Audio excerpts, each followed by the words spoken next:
नमस्ते, मैं चंद्रशेखर आप सभी को मैं अपने चैनल डिलीजेंट एकेडमी में स्वागत करता हूं। हम लोग बिहार एसएससी के लिए एक मैथ का सीरीज स्टार्ट किए थे, जिसमें हम लोग प्रत्येक दिन बिहार एसएससी में आए हुए मैथ का प्रीवियस ईयर क्वेश्चन और उस पर आधारित मैथ का क्वेश्चन कर रहे हैं। चलिए आज उस सीरीज में हम लोग आगे की तरफ चलते हैं। इससे पहले अगर आप मेरे चैनल पर नए हों तो चैनल को सब्सक्राइब कर लें और बेल आइकन को प्रेस करना बिल्कुल ना भूलें, ताकि आपको सबसे पहले लेटेस्ट नोटिफिकेशन मिलता रहे। चलिए अब हम लोग क्वेश्चन की तरफ चलते हैं। देखिए हमारा क्वेश्चन क्या दिया हुआ है। हमारा क्वेश्चन है, एक वर्ग का क्षेत्रफल 200 मीटर स्क्वायर है। एक नया वर्ग इस प्रकार बनाया गया है कि उसके विकर्ण की लंबाई पहले वर्ग के विकर्ण की √2 गुना है। नए वर्ग का क्षेत्रफल कितना होगा? हमें क्या निकालना है? नए वर्ग का क्षेत्रफल निकालना है। तो देखिए वर्ग के क्षेत्रफल का फॉर्मूला क्या होता है? वर्ग के क्षेत्रफल का फॉर्मूला होता है भुजा स्क्वायर। तो हमें नए वर्ग का क्षेत्रफल निकालने के लिए सबसे पहले नए वर्ग का भुजा निकालना होगा। अब देखिए हमें क्वेश्चन में एक वर्ग दिया हुआ है, हमें क्वेश्चन में एक वर्ग दिया हुआ है जिसका हमें क्षेत्रफल क्या दिया है? 200 मीटर स्क्वायर। तो देखिए वर्ग के क्षेत्रफल का फॉर्मूला क्या होता है? भुजा स्क्वायर। यानी हमें भुजा स्क्वायर इक्वल टू क्वेश्चन में क्या दिया है? 200 मीटर स्क्वायर दिया हुआ है। तो हम यहाँ से वर्ग का भुजा निकाल सकते हैं, हम यहाँ से पुराने वाले वर्ग का भुजा निकाल सकते हैं। भुजा इक्वल टू क्या हो जाएगा? भुजा इक्वल टू हो जाएगा 10√2 मीटर हो जाएगा। अब देखिए पुराने वाले वर्ग का भुजा निकल के आ गया और हमें क्वेश्चन में दिया है कि पुराने वाले वर्ग का जो विकर्ण है, पुराने वाले वर्ग का विकर्ण उसका √2 गुना नए वाले वर्ग का विकर्ण है। तो हमें सबसे पहले पुराने वाले वर्ग का विकर्ण निकालना होगा। तो देखिए वर्ग के विकर्ण का फॉर्मूला क्या होता है? √2a। तो देखिए हम यहाँ से √2a निकालेंगे तो √2a इक्वल टू क्या हो जाएगा? हम इसमें अगर √2 से गुना करेंगे तो √2 इंटू √2 क्या हो जाएगा? 2 हो जाएगा। हम अगर 10 में 2 से गुना करेंगे तो ये हमारा क्या हो जाएगा? 20 हो जाएगा। यानी पुराने वाले वर्ग का विकर्ण क्या निकल के आ गया? 20 मीटर निकल के आ गया। अब देखिए पुराने वाले वर्ग का जो विकर्ण है उसका √2 गुना क्या है? नए वाले वर्ग के विकर्ण के बराबर है। तो देखिए हम यहाँ से नए वाले वर्ग का भुजा मान लेते हैं कैपिटल ए। तो देखिए विकर्ण क्या हो जाएगा? विकर्ण हो जाएगा √2 इंटू कैपिटल ए। अब देखिए ये किसके बराबर हो जाएगा? ये बराबर हो जाएगा 20 मीटर इंटू √2 के बराबर हो जाएगा। अब देखिए हम यहाँ से √2 से √2 काट सकते हैं। यहाँ से हमारा ए क्या निकल के आ जाएगा? ए हमारा निकल के आ जाएगा, ए निकल के आ जाएगा 20 मीटर। यानी नए वाले वर्ग का भुजा क्या निकल के आ गया? 20 मीटर निकल के आ गया। तो हम यहाँ से क्षेत्रफल निकाल सकते हैं, यानी हम यहाँ से ए स्क्वायर इक्वल टू निकाल सकते हैं। ए स्क्वायर इक्वल टू क्या हो जाएगा? 400 मीटर स्क्वायर हो जाएगा। यानी नए वाले वर्ग का क्षेत्रफल क्या निकल के आ गया? 400 मीटर स्क्वायर निकल के आ गया। चलिए क्वेश्चन समझ में आ गया होगा। नेक्स्ट क्वेश्चन पे चलते हैं। देखिए हमारा क्वेश्चन क्या दिया हुआ है। हमारा क्वेश्चन यदि एक समचतुर्भुज के विकर्ण 8 सेंटीमीटर तथा 6 सेंटीमीटर हो तो उसकी भुजा का वर्ग कितना होगा? हमें क्या निकालना? समचतुर्भुज के भुजा का वर्ग निकालना है। तो हमें सबसे पहले समचतुर्भुज का भुजा निकालना होगा। अब देखिए हम सबसे पहले यहाँ एक समचतुर्भुज का फिगर बना लेते हैं। हम सबसे पहले यहाँ एक समचतुर्भुज का फिगर बना लेते हैं। अब देखिए ए बी सी डी एक हमारा समचतुर्भुज है। तो देखिए समचतुर्भुज का चारों भुजा आपस में क्या होता है? बराबर होता है। हमें क्वेश्चन में दोनों विकर्ण की लंबाई दी हुई है। हमें क्वेश्चन में दोनों विकर्ण की लंबाई दी हुई है। अब देखिए हमें दोनों विकर्ण की लंबाई कितना दी हुई है? 8 सेंटीमीटर और दूसरा कितना दिया है? 6 सेंटीमीटर। तो देखिए समचतुर्भुज का जो दोनों विकर्ण है वो आपस में एक दूसरे को बराबर पर कट करता है और एक दूसरे को 90 डिग्री पर कट करता है। यानी ये एंगल कितना होगा? 90 डिग्री का। और ये दोनों आपस में क्या होगा? बराबर होगा। और ये दोनों आपस में क्या होगा? बराबर होगा। अब देखिए हमें क्वेश्चन में विकर्ण की लंबाई क्या दिया? 8 सेंटीमीटर। तो देखिए अगर इस विकर्ण की लंबाई 8 सेंटीमीटर होगी तो यहाँ से यहाँ तक की दूरी कितनी होगी? 4 सेंटीमीटर। और यहाँ से यहाँ तक की दूरी कितनी होगी? 4 सेंटीमीटर। अब देखिए इस विकर्ण की लंबाई अगर 6 सेंटीमीटर होगी तो यहाँ से यहाँ तक की दूरी कितनी होगी? 3 सेंटीमीटर। और यहाँ से यहाँ तक की दूरी कितनी होगी? 3 सेंटीमीटर। अब देखिए यह एक हमारा समकोण त्रिभुज बन गया। यह एक हमारा समकोण त्रिभुज बन गया जिसका हमें लंब पता है और आधार पता है। तो हम यहाँ से कर्ण निकाल सकते हैं। अब देखिए एक हमारा ट्रिपलेट होता है, एक हमारा ट्रिपलेट होता है 3, 4 और 5। अब देखिए ये हमारा 3 है और ये 4 है तो ये कितना होगा? 5 होगा। यानी यहाँ से समचतुर्भुज का भुजा क्या निकल के आ गया? 5 सेंटीमीटर निकल के आ गया। तो हमसे पूछ क्या रहा है? हमसे पूछ रहा है भुजा का वर्ग। तो देखिए भुजा का वर्ग क्या हो जाएगा? हम 5 सेंटीमीटर का अगर वर्ग करेंगे, 5 सेंटीमीटर का अगर हम वर्ग करेंगे तो ये हमारा कितना हो जाएगा? ये हमारा हो जाएगा 25 सेंटीमीटर स्क्वायर। यानी हमारा आंसर क्या निकल के आ गया? 25 सेंटीमीटर स्क्वायर निकल के आ गया। चलिए क्वेश्चन समझ में आ गया होगा। नेक्स्ट क्वेश्चन पे चलते हैं। देखिए हमारा क्वेश्चन क्या दिया हुआ है। हमारा क्वेश्चन है यदि a + b = 6 a - b = 2 हो तो 2 into A square plus B square का मान क्या होगा। हमें क्या निकालना है, 2 into A square plus B square का मान निकालना है। तो हमें सबसे पहले ए और बी का मान निकालना होगा। अब देखिए हमें क्वेश्चन में दो इक्वेशन दिया है। हमें पहला इक्वेशन क्या दिया है, ए प्लस बी इक्वल टू 6 दिया है, और दूसरा इक्वेशन क्या दिया है, ए माइनस बी इक्वल टू हमें क्या दिया है, 2 दिया है।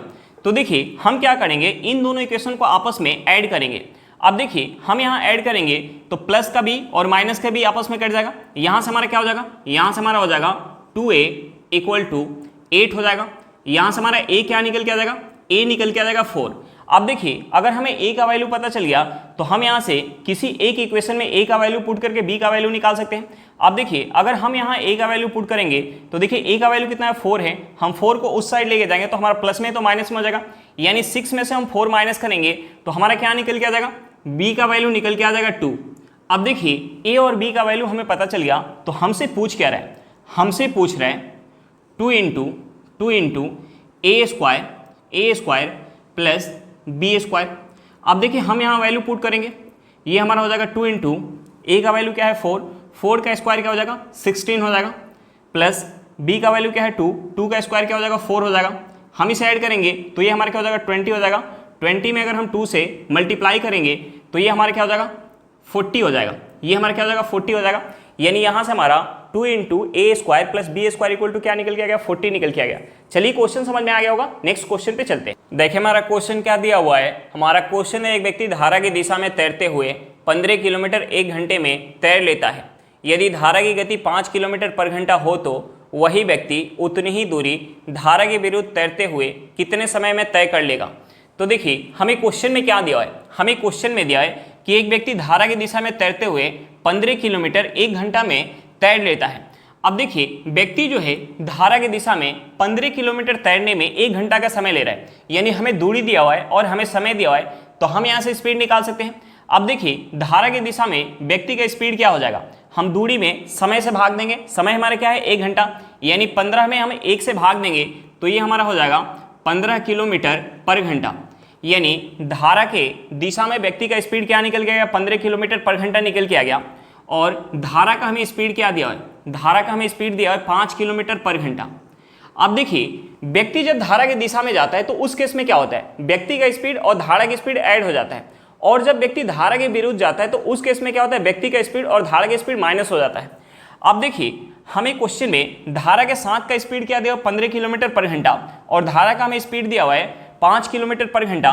तो हम यहाँ से व्यक्ति का स्पीड निकाल सकते हैं। व्यक्ति का स्पीड क्या हो जाएगा, हम धारा के साथ वाले स्पीड में से अगर धारा का स्पीड माइनस करेंगे तो व्यक्ति का स्पीड निकल के आ जाएगा। व्यक्ति का स्पीड क्या हो जाएगा 10 किलोमीटर पर घंटा। तो देखिए जब व्यक्ति धारा के विरुद्ध जाएगा, जब व्यक्ति धारा के विरुद्ध जाएगा तो उस केस में क्या हो जाएगा, व्यक्ति की स्पीड और धारा की स्पीड माइनस हो जाएगा। तो धारा के विरुद्ध का स्पीड क्या हो जाएगा 10 किलोमीटर पर घंटा माइनस का 5 किलोमीटर पर घंटा, ये हमारा क्या हो जाएगा, ये हमारा हो जाएगा 5 किलोमीटर पर घंटा। यानी धारा के विरुद्ध का स्पीड क्या निकल के आ गया, 5 किलोमीटर पर घंटा निकल के आ गया।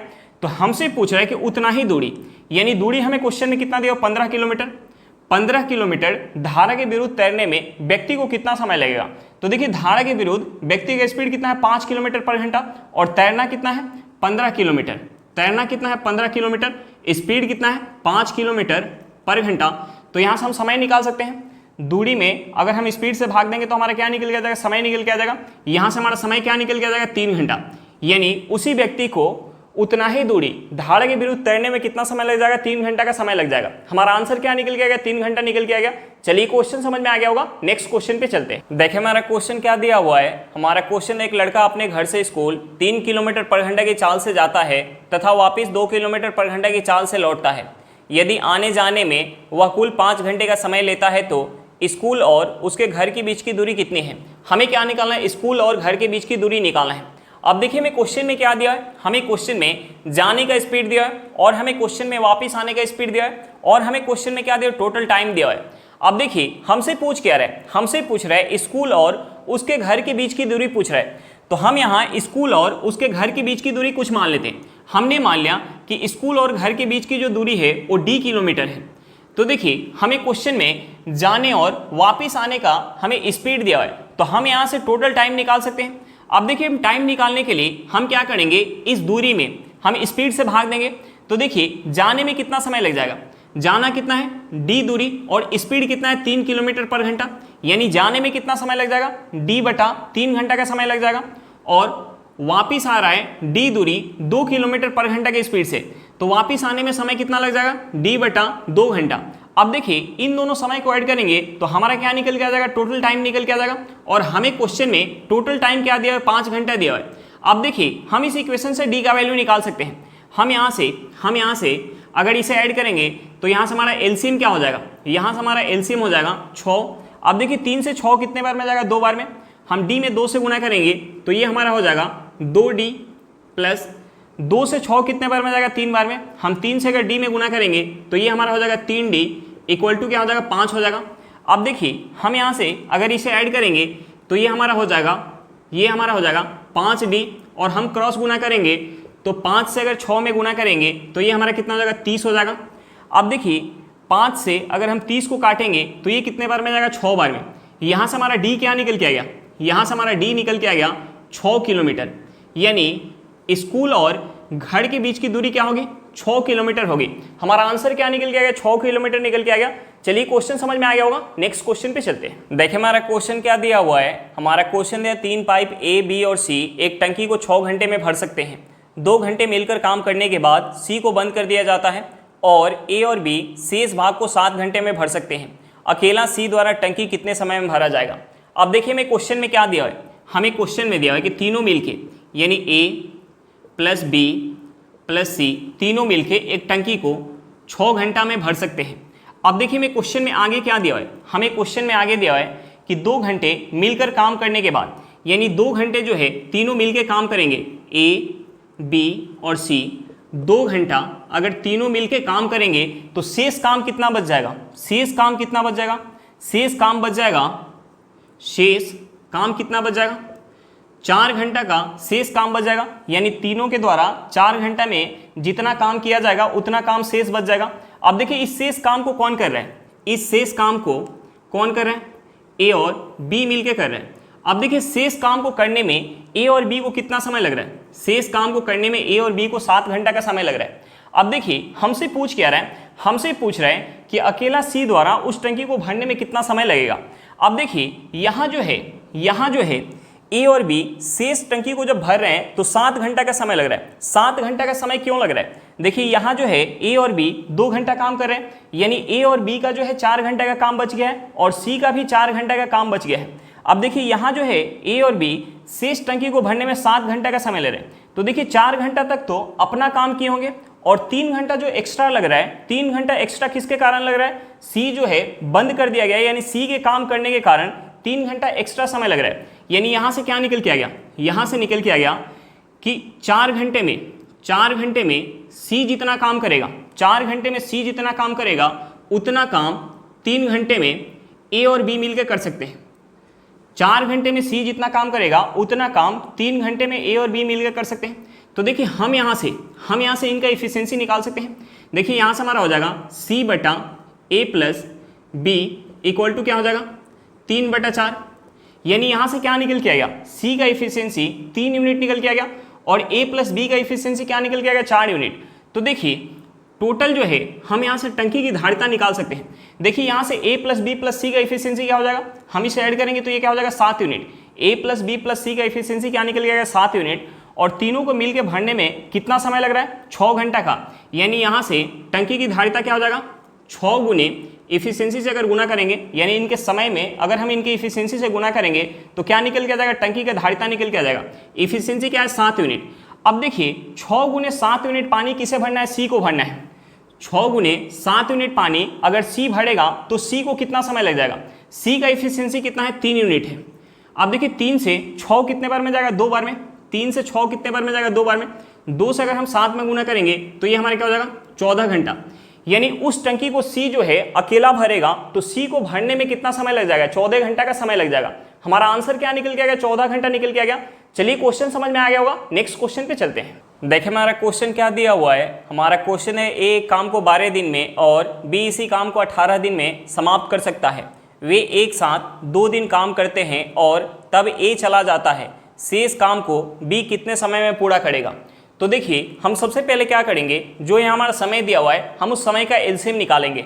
देखिए हमारा समय क्या दिया हुआ है, हमारा समय दिया हुआ है 12 दिन और दूसरा समय क्या दिया 18 दिन। तो हम सबसे पहले इन दोनों समय का एलसीएम निकालेंगे। तो देखिए 12 और 18 का अगर हम एलसीएम निकालेंगे तो 12 और 18 का एलसीएम क्या हो जाएगा, 12 और 18 का एलसीएम हो जाएगा 36। हम टोटल काम को मान लेंगे 36 यूनिट, हम टोटल काम को मान लेंगे 36 यूनिट। अब देखिए इस 36 यूनिट काम को जब ए कर रहा है तो 12 दिन का समय लग रहा है, और इस 36 यूनिट काम को जब बी कर रहा है तो कितना समय लग रहा है, 18 दिन का समय लग रहा है। तो देखिए हम यहाँ से दोनों का एफिशिएंसी निकाल सकते हैं। अब देखिए ए जो है 12 दिन में अगर 36 यूनिट काम कर रहे हैं तो एक दिन में कितना काम करेगा, 3 यूनिट। बी जो है 18 दिन में अगर 36 यूनिट काम कर रहा है तो एक दिन में कितना काम करेगा, 2 यूनिट। अब देखिए दोनों का एफिशिएंसी निकल के आ गया। हमें क्वेश्चन में आगे क्या दिया हुआ है, हमें क्वेश्चन में आगे दिया हुआ है कि वे एक साथ 2 दिन काम करते हैं, यानी ए प्लस बी अगर दोनों मिलके अगर 2 दिन काम करेंगे, 2 दिन काम करेंगे तो कितना काम हो पाएगा। ए जो है एक दिन में 3 यूनिट काम करेगा और बी एक दिन में 2 यूनिट काम करेगा, तो दोनों मिलके एक दिन में कितना काम करेंगे, 5 यूनिट। तो 2 दिन में कितना काम हो जाएगा, 5 गुने 2 यूनिट काम हो जाएगा, यानी ये कितना हो जाएगा, 10 यूनिट हो जाएगा। अब देखिए टोटल काम कितना हो गया, 10 यूनिट काम हो गया, और हमें टोटल काम करवाना कितना है, 36 यूनिट। यानी शेष काम कितना बच गया, शेष काम बच गया। हम इस 36 में से माइनस करेंगे 10, ये हमारा कितना हो जाएगा, ये हमारा हो जाएगा 26 यूनिट। अब देखिए हमें क्वेश्चन में आगे दिया हुआ है कि शेष काम को कौन कर रहा है, बी कर रहा है। तो देखिए इस शेष काम को अगर बी करेगा, शेष काम कितना है 26 यूनिट, तो कितना समय लग जाएगा, बी का इफिशियंसी कितना है, 2 यूनिट। यानी 2 यूनिट इफिशियंसी के साथ अगर 26 यूनिट काम करेगा तो कितना समय लग जाएगा, 13 दिन का समय लग जाएगा। हमारा आंसर क्या निकल के आ गया, 13 दिन निकल के आ गया। चलिए क्वेश्चन समझ में आ गया होगा, नेक्स्ट क्वेश्चन पे चलते हैं। देखिए हमारा क्वेश्चन क्या दिया हुआ है, हमारा क्वेश्चन है किसी वस्तु के निर्माण की लागत 900 रुपये थी, व्यापारी इस पर 10% की छूट देने के बाद भी 25% का लाभ उठाना चाहता है, उसे उस वस्तु का अंकित मूल्य कितना निर्धारित करना होगा। तो देखिए एक हमारा कंसेप्ट होता है MP बटा CP equal to 100 plus profit percent बटा 100 माइनस डिस्काउंट परसेंट। अब देखिए हमें क्वेश्चन में डिस्काउंट परसेंट दिया है और हमें क्वेश्चन में प्रॉफिट परसेंट दिया हुआ है, तो हम यहाँ से MP और CP का रेशियो निकाल सकते हैं। अब देखिए प्रॉफिट कितना दिया है, 25%, तो ये हमारा हो जाएगा 100 प्लस का 25, और डिस्काउंट कितना दिया है 10%, तो ये हमारा हो जाएगा 100 माइनस का 10। अब देखिए हम इसे ऐड करेंगे तो ये कितना हो जाएगा, 125 हो जाएगा। हम इसे माइनस करेंगे तो ये कितना हो जाएगा, 90 हो जाएगा। अब देखिए यहाँ से हमारा MP बटा CP इक्वल टू क्या निकल के आ गया, 125 बटा 90 निकल के आ गया, 125 बटा 90 निकल के आ गया। यानी उस वस्तु का लागत मूल्य अगर 90 यूनिट होगा तो हमें अंकित मूल्य कितना रखना पड़ेगा, 125 यूनिट। तब जाके अगर हम अंकित मूल्य पर 10% का डिस्काउंट देंगे तो उसके बावजूद भी हमें 25% का लाभ होगा। अब देखिए लागत मूल्य कितना है, 90 यूनिट, और हमें क्वेश्चन में लागत मूल्य कितना दिया, 900 रुपया। यानी इस 90 यूनिट का वैल्यू हमें क्वेश्चन में क्या दिया, 900 रुपया दिया। तो देखिए इस 90 में हम कितना से गुना करेंगे कि हमारा 900 हो जाएगा। तो 90 में अगर हम 10 से गुना करेंगे तो ये हमारा कितना हो जाएगा, 900। तो हम इस 125 में भी 10 से गुना करेंगे। 125 में अगर हम 10 से गुना करेंगे तो ये हमारा क्या हो जाएगा, 1250। यानी अंकित मूल्य क्या निकल के आ गया, 1250 रुपया। हमारा आंसर क्या निकल के आ गया, 1250 रुपये निकल के आ गया। चलिए क्वेश्चन समझ में आ गया होगा, नेक्स्ट क्वेश्चन पे चलते हैं। देखिए हमारा क्वेश्चन क्या दिया हुआ है, हमारा क्वेश्चन एक दूध विक्रेता ने लागत मूल्य पर दूध बेचकर 25% का लाभ कमाने के लिए दूध में पानी मिला दिया। पानी और दूध का क्रमशः अनुपात है। हमें क्या निकालना है, पानी और दूध का रेशियो निकालना है। अब देखिए हमें क्वेश्चन में क्या दिया है, हमें क्वेश्चन में दिया है कि दूध विक्रेता ने लागत मूल्य पर दूध बेचकर 25% का लाभ कमाने के लिए दूध में पानी मिला दिया, और हमसे पूछ क्या रहा है, पानी और दूध का रेशियो पूछ रहा है। तो देखिए लाभ कितने का हो रहा है, लाभ जो है 25% का हो रहा है। लाभ कितने का हो रहा है, 25% का। तो हम इस 25% को फ्रैक्शन में चेंज करेंगे। 25% को फ्रैक्शन में चेंज करेंगे तो ये हमारा क्या हो जाएगा, 1/4। यानी उस मिश्रण में, दूध और पानी के मिश्रण में अगर 4 यूनिट दूध होगा तो हमें जो है 1 यूनिट उसमें पानी मिलाना पड़ेगा, तब जाके हमें 25% का लाभ होगा। तो देखिए यहाँ से हमारा पानी और दूध का रेशियो क्या हो जाएगा, यहाँ से हमारा पानी और दूध का रेशियो हो जाएगा 1:4। हमारा आंसर क्या निकल के आ गया, 1:4 निकल के आ गया। चलिए क्वेश्चन समझ में आ गया होगा, नेक्स्ट क्वेश्चन पे चलते हैं। देखिए हमारा क्वेश्चन क्या दिया हुआ है, हमारा क्वेश्चन है ताजे फल में पानी की मात्रा 68% तथा सूखे फल में 20% है। 100 केजी ताजे फलों से कितना सूखा फल प्राप्त किया जा सकता है। अब देखिए मैं क्वेश्चन में क्या दिया हुआ है, हमें क्वेश्चन में दिया कि ताजा फल में पानी का मात्रा 68% है और सूखा फल में पानी का मात्रा 20% है। तो हमसे पूछ रहा है कि 100 केजी ताजा फल से कितना केजी सूखा फल प्राप्त किया जा सकता है। अब देखिए ताजा फल में पानी का मात्रा कितना है 68% और सूखा फल में पानी का मात्रा कितना हो जा रहा है 20%, यानी पानी का मात्रा क्या हो जा रहा है, चेंज हो जा रहा है। देखिए फल के अंदर जो गुद्दा का मात्रा होगा वो क्या होगा, फिक्स होगा। चेंज यहाँ क्या हो रहा है, पानी का मात्रा। तो देखिए अगर हम ताजा फल और सूखा फल में गुद्दा का मात्रा का अगर हम रेशियो निकालेंगे तो उसका अपोजिट हमारा क्या हो जाएगा, उसका अपोजिट सूखा फल और ताजा फल के मात्रा का रेशियो हो जाएगा। अब देखिए ताजा फल में पानी कितना है 68% है, तो गुद्दा कितना हो जाएगा 32% हो जाएगा। गुद्दा कितना हो जाएगा 32% हो जाएगा। अब देखिए ताजा फल में 32% गुद्दा है और सूखा फल में पानी कितना है 20% है, तो सूखा फल में गुद्दा कितना हो जाएगा 80% हो जाएगा। अब देखिए हम यहाँ से परसेंटेज काट सकते हैं। हम इसे अगर 16 से काटेंगे तो 32 16 से 2 बार में जाएगा और 80 16 से 5 बार में जाएगा, यानी यहाँ से हमारा रेशियो क्या निकल के आ गया 2/5 निकल के आ गया। तो देखिए फल के मात्रा का रेशियो क्या हो जाएगा, इसका अपोजिट हो जाएगा। फल का मात्रा का रेशियो हो जाएगा 5/2, यानी अगर 5 यूनिट ताजा फल होगा, 5 यूनिट ताजा फल होगा तो उससे कितना यूनिट सूखा फल प्राप्त किया जाएगा, 2 यूनिट। अब देखिए हमें क्वेश्चन में कितना ताजा फल दिया हुआ है, हमें क्वेश्चन में 100 केजी ताजा फल दिया हुआ है, यानी इस 5 यूनिट का वैल्यू हमें क्वेश्चन में कितना दिया हुआ है 100 केजी दिया हुआ है। तो देखिए 5 यूनिट का वैल्यू अगर 100 केजी है तो 1 यूनिट का वैल्यू कितना हो जाएगा 20 केजी। तो 2 यूनिट का वैल्यू कितना हो जाएगा, 2 यूनिट का वैल्यू कितना हो जाएगा 40 केजी हो जाएगा। 2 यूनिट का वैल्यू कितना हो जाएगा 40 केजी हो जाएगा, यानी 100 केजी ताजा फल से 40 केजी सूखा फल प्राप्त किया जा सकता है। हमारा आंसर क्या निकल के आ गया, 40 केजी निकल के आ गया। चलिए क्वेश्चन समझ में आ गया होगा। आज के लिए इतना ही, फिर मिलते हैं नेक्स्ट क्लास में। अगर क्लास अच्छा लगे तो क्लास को लाइक करिएगा। अगर आप मेरे चैनल पर नए हो तो चैनल को सब्सक्राइब करिएगा और क्लास को अपने दोस्तों के साथ शेयर करना बिल्कुल मत भूलिएगा। चलिए बाय बाय।